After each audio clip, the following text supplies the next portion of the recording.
My name is Dexter Morgan. I spend my days examining patterns of blood spatter for the Miami Metro Police Department, and my nights are complicated. I've always known there was something different about me. Maybe it started before I even knew what I was. My father, Harry, used to say I was born in blood. Something left hollow spaces in me where other people store their emotions, their impulses to connect, to love, to feel. I've never fully understood these urges everyone else seems to have so naturally. For as long as I can remember, I've been faking normalcy. It's a performance I put on every single day, pretending to feel what I can't, wearing a mask so that no one sees the real me lurking underneath. The truth is, it's surprisingly exhausting and strangely fascinating, trying to be normal when you aren't. I remember the first time I introduced myself to you, back when I was still new to all this, new to telling my story, new to being something other than a silent observer. Season 1, Episode 1, the very beginning. My name is Dexter Morgan.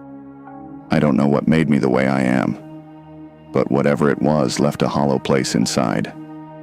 People fake a lot of human interactions, but I feel like I fake them all, and I fake them very well. And that's my burden, I guess. I tried to sound normal, to present a mask of everyday politeness. I remember being almost proud of how convincingly I could simulate something everyone else took for granted.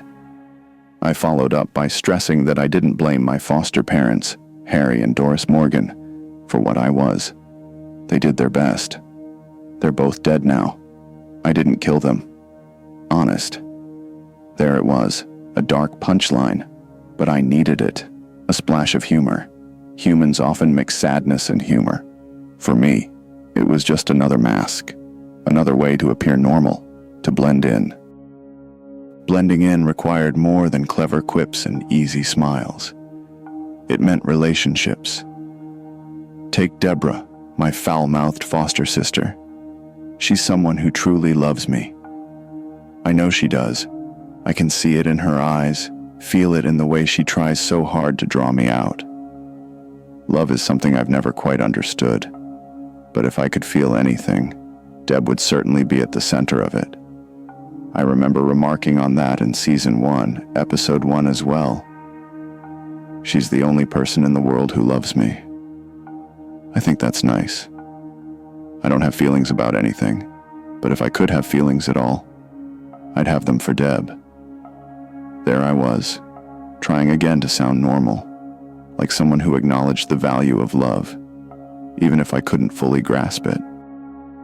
It extended into my professional life too. I recall explaining my work persona to a suspect during an interview in Season 1, Episode 2, Crocodile.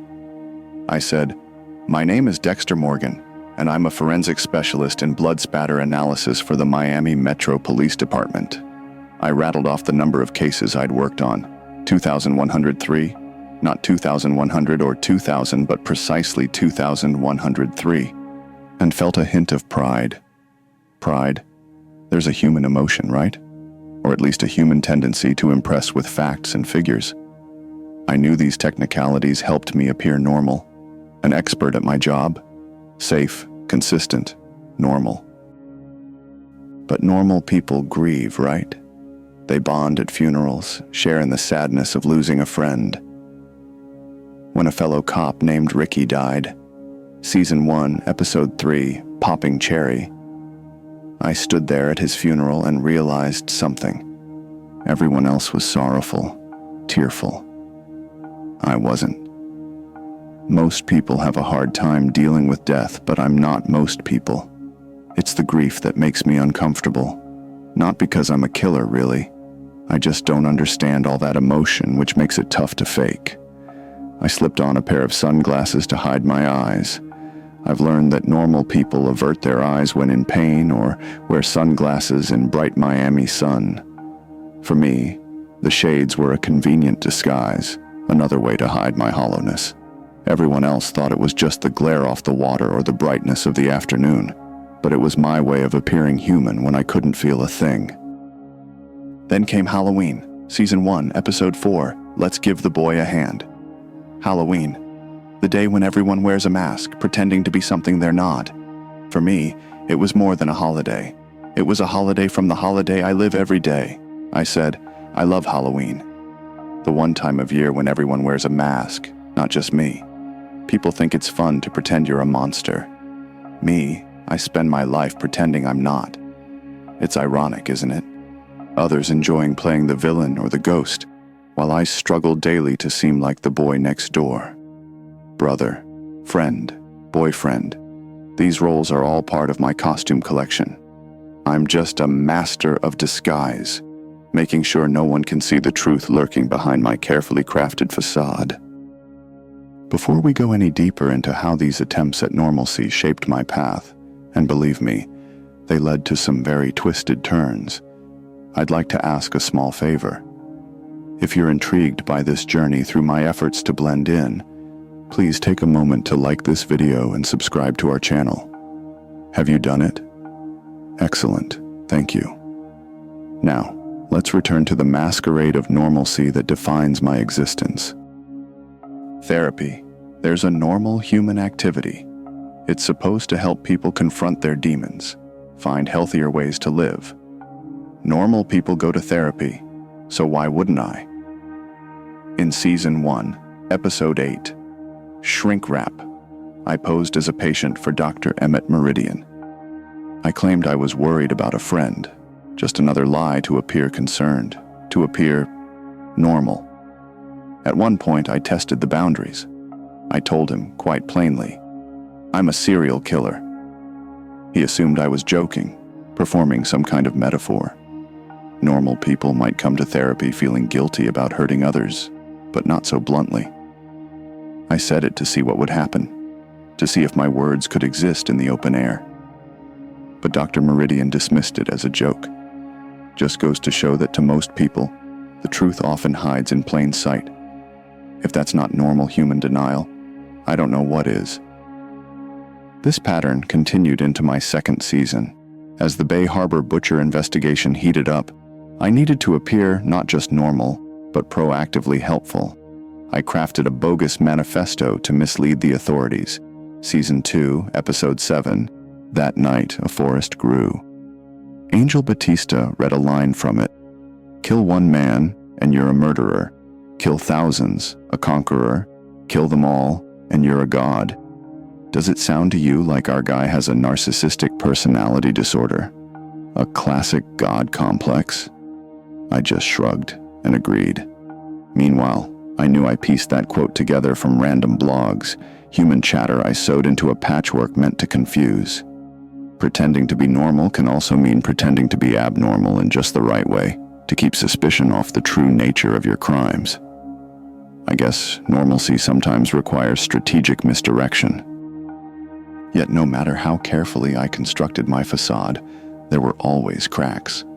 James Dokes saw through me. He was like a predator that sensed my deception, smelled it even. I remember a confrontation in Season 2, Episode 10. There's something about Harry. Trapped together in that cabin, he confronted me with truths I wasn't ready to face. He insinuated I had a conscience, that I followed a code. I tried to push back. Of course I have a conscience. I left you a place to shit, didn't I? But the joke was hollow. Humor is often a social lubricant, a tactic to diffuse tension, something normal people use effortlessly. For me, it was a clumsy attempt at normal banter. Dokes never really bought it. He saw the reptilian glide beneath my supposedly human gait. Then, much later, after Rita died, I tried to understand how to let someone else into my life. Lumen Pierce, Season 5, Episode 7, Circle Us. Dropping her off at my own home, I said, I feel like I'm dropping off my prom date, except this is my house, and my wife is dead. When I offered my hand, Lumen shook it curtly, and I thought to myself, exactly like my prom. I was reaching for a nostalgic, normal teenage memory, something everyone can relate to, an awkward date, a timid handshake. I wanted to feel that texture of human adolescence even though I never truly did. Without Rita, my world was reeling. Lumen represented something else, someone who understood my darkness, and yet I tried to make it feel like a normal scenario. It was painfully forced, but I kept at it. Parenthood is another kind of supposed normalcy. When Harrison was ready for preschool, Season 6, Episode 1, Those Kinds of Things, I took him to Our Lady of the Gulf preschool, a place of structure and faith. The admissions interviewer wanted to know about my religious affiliation. For normal people, faith provides comfort, or at least heritage. I had none. "What do you believe in, Mr. Morgan?" she asked. "Nothing. I don't believe in anything." Later, Deb challenged me, saying my set of rules sounded cold and empty. She was right, of course, but normal people cling to something. A moral code, a guiding principle, a belief in higher powers. I only had Harry's code, rules to keep me out of trouble, and that's not something most can relate to. Still, I tried to pass it off as a logical, if empty, worldview. Another attempt at normalizing my abnormality. By Season 7, another ghost came to haunt me. James Dokes' suspicions from the past still echoed in my mind. In the final episode of that season, "Surprise, motherfucker," a flashback reminded me how badly I'd failed to appear normal around Dokes. He never bought my act. "You don't even walk like a normal person. You glide like a fucking lizard on ice. It's all a fucking act, and I ain't buying it," he said. I tried to explain away coincidences, tried to sound casual, human. Instead, I was forced to watch as he picked apart my carefully curated facade. It was a mistake to try to act human in front of Dokes. All I did was reveal how fake I was. The harder I tried, the more he saw right through me. Sometimes normalcy is the hardest act of all, especially in the presence of those with keen instincts. Looking back, there's a weight to pretending every single day. When I held Rita in my arms, tried to be a good husband, I was performing the role of a devoted spouse, something real husbands do naturally. When I hosted a backyard barbecue and offered donuts to my colleagues at Miami Metro, I was reenacting something I believed a friendly coworker might do. When I dropped off Harrison at daycare or tried to integrate him into a faith-based preschool, I was playing the part of a concerned father who wants the best for his child's future. These are scripts I've learned to recite, masks I've learned to wear. The strange part is how it all becomes second nature, like a language you aren't fluent in but know just enough to get by. Over time, I realized most people accept these displays at face value because they want to. Normalcy is comforting, and no one wants to believe their friend, neighbor, or colleague is a monster wearing a man's face. Every time I tried to be normal, I learned another lesson about humanity. Maybe that's the closest I ever got to feeling what they feel. Maybe trying to be normal taught me more about people than anything else in my strange, hollow life. And maybe, for a creature like me, that's the only connection to normality I could ever hope for.